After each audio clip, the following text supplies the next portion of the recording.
Ma'am मेरा आप दोनों से ही है मेरा क्वेश्चन कि रियल फ्रेंडशिप का एसेंस आज खोते जा रहा है। हम सैटरडे संडे को पार्टी तो कर रहे हैं फ्रेंड्स के साथ, लेकिन जब रियल फ्रेंडशिप का टेस्ट होता है तो most of the friends fail हो जाते हैं और हम भी फेल हो जाते हैं उसमें अपने दोस्तों को। हम ये तो भूल जाते हैं कि वो हमारे दोस्त नहीं है अच्छे, तो हम भी तो नहीं हैं।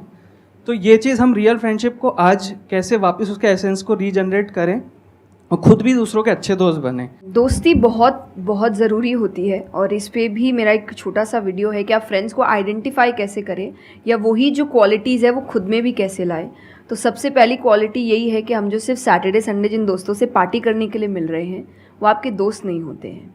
वो आप बस एंटरटेनमेंट के लिए, आपको मस्ती करना है, मज़ा करना है तो आप मिल रहे हो, लेकिन एक्चुअल जो आपके दोस्त होते हैं ना वो आपको भी सिखाते हैं, आप उनको भी सिखाते हैं, वो आपके साथ ग्रो करते हैं।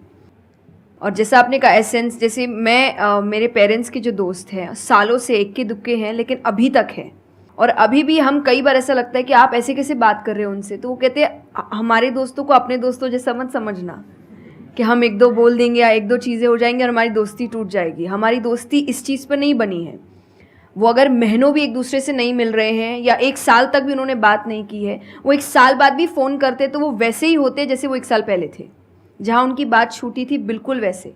तो सबसे पहली चीज़ कि यही कि ज़रूरी नहीं है आपको अपने दोस्तों से हर एक इंटरवल में मिलना है तभी आपकी दोस्ती कायम रह सकती है, क्योंकि अब लोग आगे बढ़ रहे हैं, बिज़ी हो रहे हैं, काम कर रहे हैं, दूसरे शहरों में पढ़ने जा रहे हैं। अगर आपकी दोस्ती सिर्फ मिलने मिलाने से और मस्ती करने से तो वो दोस्ती नहीं है।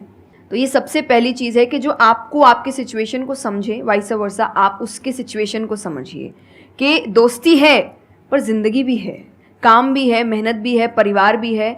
सबसे बड़ी तपस्या, सबसे बड़ा तप मैं कहती हूँ गृहस्थ जीवन ही है। Thank you for the complement.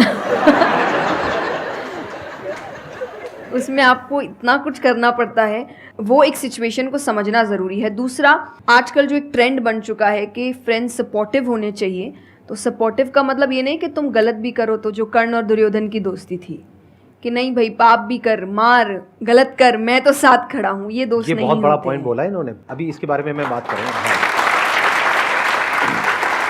ये दोस्त नहीं होते हैं। दोस्त आपको आपके पास खड़े रहेंगे सपोर्ट में, लेकिन ये हर वक्त बताएंगे कि तुम गलत हो, तुम गलत कर रहे हो, इसकी सज़ा मिलेगी।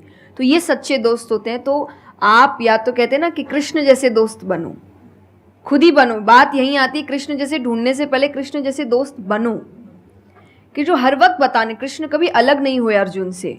जब वो कहने लगा कि मैं नहीं लड़ सकता, ये नहीं, उन्होंने उस वक्त बहुत डांटा कि क्षत्रिय है, ये तरीका है बात करने का, ऐसे बोलते हैं, तो इतना बड़ा महाबाहु है, बड़े बड़े नाम बताए, याद दिलाया कि तुम कितने अच्छे हो। तो सबसे बड़ा दोस्त का आई थिंक क्वालिटी यही है जो सपोर्टिव है लेकिन गलत चीज़ों में नहीं है, वो हर वक्त सही के लिए आपके पास खड़े हैं। और तीसरा जो मैं सबसे अच्छा कहती हूँ कि आपकी और उनकी मेंटालिटी मैच होनी चाहिए। आपको ये समझना है कि अगर मेंटालिटी एक नहीं होगी तो भले ही आप अपने पेरेंट्स को कितना ही कह ले कि हम कुछ नहीं करेंगे, अरे हम तो सिर्फ घूम रहे हैं, अरे हम वैसा कुछ नहीं करेंगे, करोगे एक ना एक दिन ज़रूर करोगे, क्योंकि ये ह्यूमन नेचर है। आप जिसके साथ ज़्यादा समय बिताते हो धीरे धीरे उसकी क्वालिटीज़ कुछ आपके अंदर आती है। तो ज़रूरी है कि वो बिहेवियर, वो पैटर्न, वो मेंटालिटी, वो माइंडसेट मैच होनी चाहिए दोनों की, तभी आप एक साथ ग्रो कर सकते हैं। वरना वही सैटरडे संडे मिलना और ज़िंदगी ख़राब करना, यही हो पाएगा बस। Excellent point.